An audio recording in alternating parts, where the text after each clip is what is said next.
שלום לכולם, שמי רונן אפללו ואני השוקולטייר באמיליה שוקולד. היום אנחנו נכין מתכון מעולה לכדורי נוגת קראנצ'ים, פשוטים מאוד, שכל אחד יכול בעצם להכין אותם בבית ממש בקלות. תכף מתחילים. לשם הכנת כדורי הנוגת הקראנצ'ים שלנו, מה שאנחנו צריכים בעצם זה כפית גרידה של לימון, 100 גרם סוכר ו-200 גרם נוגת קנוי. להתעקש על נוגת איכותי, כי זה בעצם מהות הטעם שלנו כאן.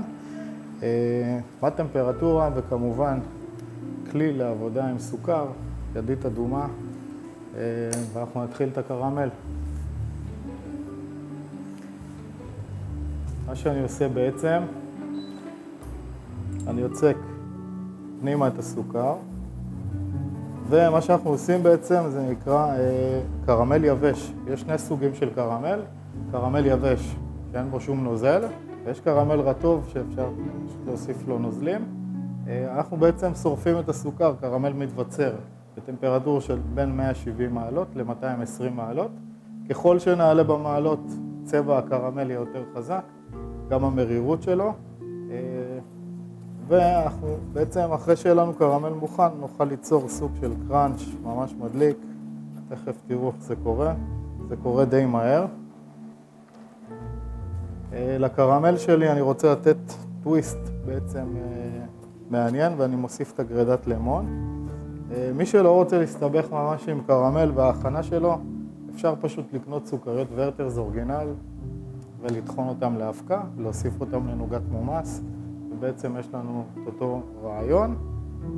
רק כאן כמובן אנחנו רוצים טוויסט שייתן בעצם איזה ניגוד מעניין למחית אגוזים טובה, שזה הנוגת.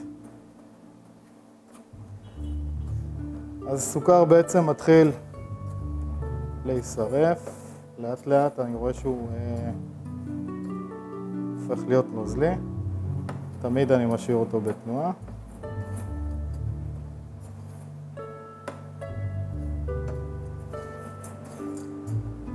אני אוסיף עוד קצת סוכר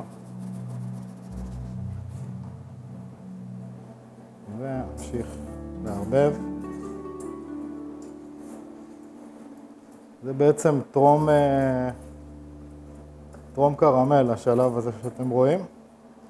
כל הגושים האלה כאן, תכף זה התחיל להיות ממש נוזלי. ובאמת זהירות בעבודה עם קרמל, הכוויות מקרמל ממש לא נעימות. מדובר פה בטמפרטורות גבוהות, 170 עד 220 מעלות, ולכן אם אפשר להימנע מזה, אז זה רצוי. הנה אתם רואים איך בעצם מתחיל להתבצר לי פה הקרמל, הגושים מתחילים להיעלם. זה השלב שאני ממש במהירות מוסיף את הגרידה של הלימון, מערבב. טיפונת, והקרמל שלנו מוכן. אנחנו נוריד אותו פנימה למשטח.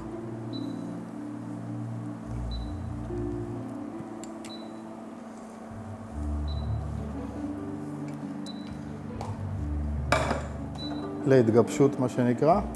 ברגע שהקרמל יתקשה, נוכל בעצם לטחון אותו ולהוסיף אותו לנוגת המומס. זה מה שהולך להיות עכשיו.